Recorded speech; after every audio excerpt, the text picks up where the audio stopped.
I'm Rupert. Today we are going to talk about watercolor and color schemes.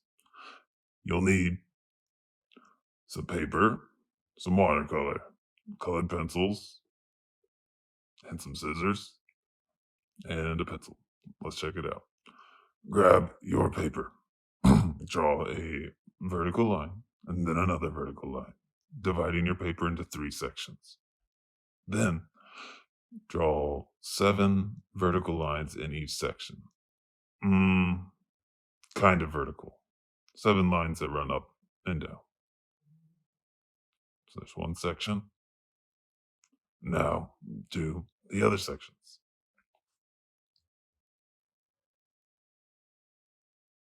It's okay if they cross.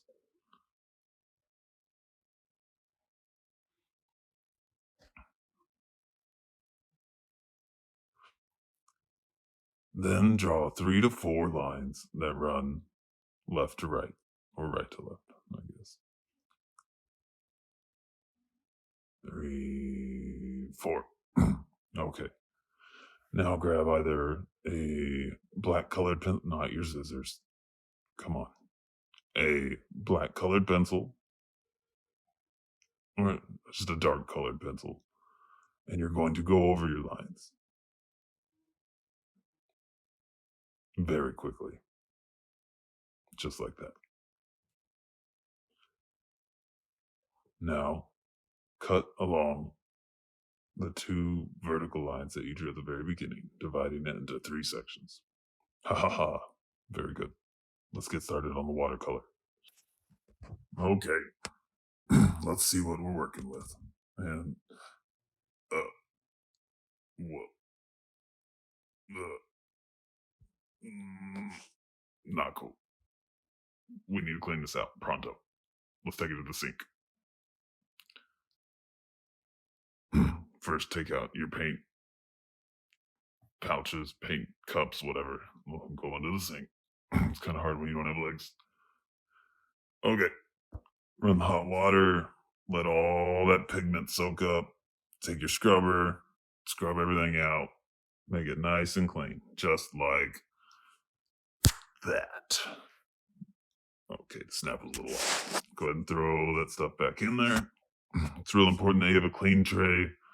It makes mixing your colors a lot easier. So we're going to throw these guys back in, and then we'll get started on our watercolor aspect of this assignment. Oh my goodness. Would you look at that? You can't tell, but I was smiling.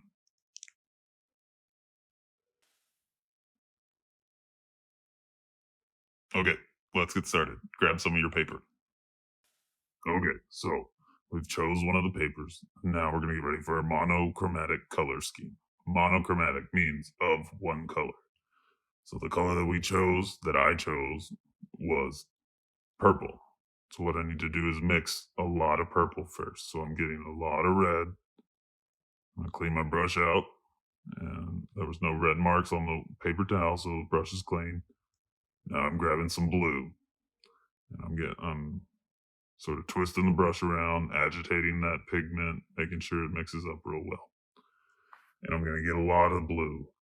That way we can mix a whole bunch of purple, because having to mix the same color twice is not fun. It's difficult. So this guy's really making sure it's mixed up. You can kind of spread the brush around, spread the paint around, see what kind of purple you really have. Once you have all your purple, go ahead and grab some of the pure purple and make a few blobs in the middle. And what we're going to do is dilute that so that we can make different intensities of purple. So to do that, you make a few little blobs, and then you're going to add just some water to each of the blobs. So a little drop here, maybe 2 drops there, and maybe just a whole bunch on this one. Okay, let's begin painting. So grab a whole bunch of that, and you're going to fill each section with a different value. Now, you can use values. Sorry, we're still working on saturation, but you're going to put different intensities and values in these squares. You don't want the same value touching or being side by side. So you see how there's a gap between those two. Okay. So I'm going to grab one more, kind of working like triangles as far as composition and laying that out. And we're going to throw those all on there.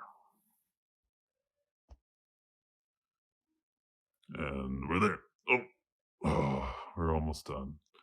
I added black to create some different values. And let me see if I can show you. I accidentally, some of the black is bleeding into, not the black, the really dark purple is bleeding into one of the lighter ones. So what you can do is dry your brush out, clean your brush out, and then dry it out. And then you can kind of soak up some of the pigment with your brush. And as long as it hasn't soaked into the paper too much, you should be able to salvage it. Let's see how it turned out. Not bad. Not bad. All right. That's monochromatic. Let's move on to complementary. Some important things we need to talk about. Cleaning your water out. I have cleaned my water out. I went ahead and mixed my colors for complementary. I went with yellow, green, and red, violet. And I know my water's dirty. That's because I mixed the colors before we started recording the second session. Give me a break. But I did switch the water out.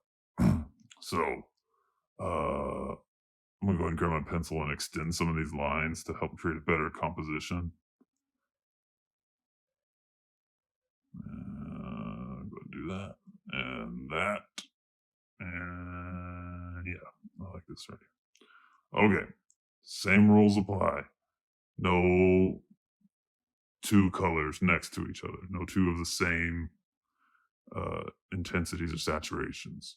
So I'll go ahead and just create a less saturated, a less intense yellow-green. Fill some of those spots, and then same with this. And we're really going to turn on the jets for this one. So different values, different intensities. I've made shades of red, violet, and shades of yellow, green by adding black.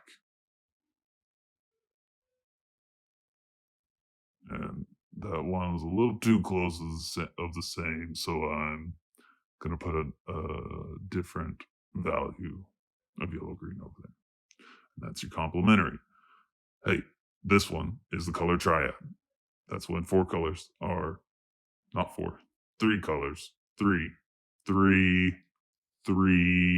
colors are spaced equally around the color wheel. I chose red, violet, blue, green, and yellow, orange. That's my favorite color triad. So let's go ahead and get started with that. You're gonna grab a whole bunch of red, a whole bunch. Here we go again, this guy. And then you're gonna add a little bit of blue. And that'll make your red, violet. And then you're gonna grab a whole bunch of red. I'm sorry, not red, whole bunch of blue. And a little bit of yellow to get your blue, green. And then you're gonna add a whole bunch of yellow with a little bit of red. And I'm going to add a little bit more yellow because it wasn't quite as yellow-orange as I wanted. All right. And this one should be relatively easy to do. You don't need to create as many tints or values or different intensities because you have three colors that you're working with. So here we go. You're going to kind of apply them in a triangular fashion, a triangular layout. That should make for a pretty pleasant composition. All right. Then I'm going to go ahead and just create a less intense one since I already have the orange on my brush.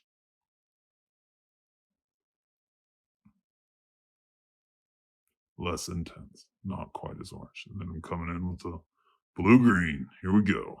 Really moving now. Red violet.